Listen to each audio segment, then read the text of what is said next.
YURI hoped to be a mechanical engineer. He was studying it when he was first diagnosed with schizophrenia at the age of 19. I lost the plot for a while. Both YURI and his father Edward gave evidence to the Royal Commission. I knew YURI was being exploited, but I thought to myself now, it's better for YURI to go out and do something rather than stay home in his flat all day and do nothing.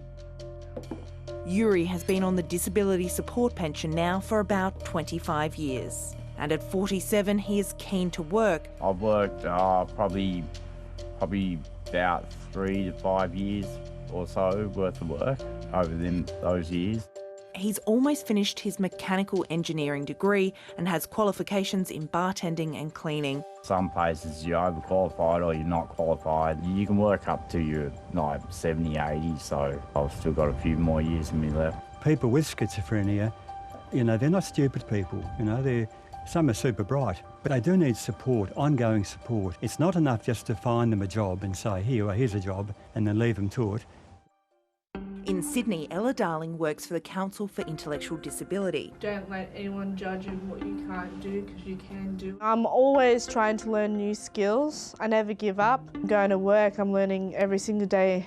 But she's had a number of short-term jobs, from cake decorator to working in fast food as well as a hairdressing salon. The 25-year-old told the Royal Commission that she wasn't always given the chance to show what she could do. They didn't give me a fair go. If they gave me someone that was willing to give them a chance for me to learn more skills, I would have stayed in that job.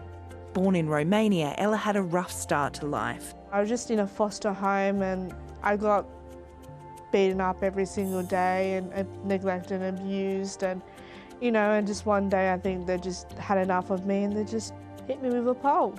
That's how it required the brain injury. I would have not had a brain injury, I would have been able to go to uni.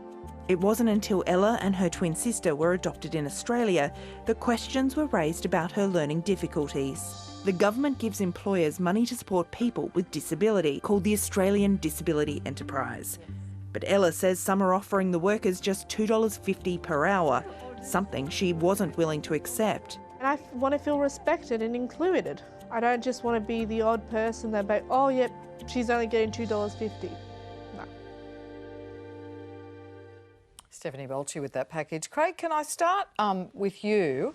For years there's been a real emphasis on sort of selling the employability of people with a disability to employers. They're great, they come to work. This clearly has not worked. Where do you think the focus ought to be? Look, I actually think we've got the wrong people doing the work and trying to sell the wrong messaging. So disability employment is historically co-located with the federal government because they manage income support. The reality is that the federal government isn't close to where the jobs are, or the business chambers, or the levers that you could actually use to employ people with disability. The second thing I'd say is that we've kind of been pushing up against a wall on this for something like 40 years with the same messaging.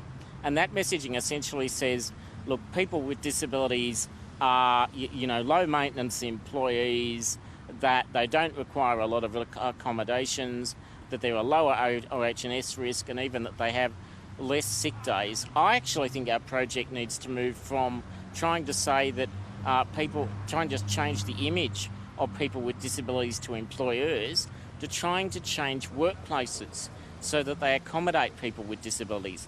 You only have to look up on the hill behind me to know that workplaces that are pale, male, able and stale are dysfunctional, and that the work we need to do is to eliminate bullying, to create workplaces that value diversity, that realises that reasonable accommodations are essential, and that having people of all shapes, colours, sizes, gender identities and abilities and ages is actually healthy. Like, it's not healthy if your workplace doesn't look like your customer base and the people that you're trying to help.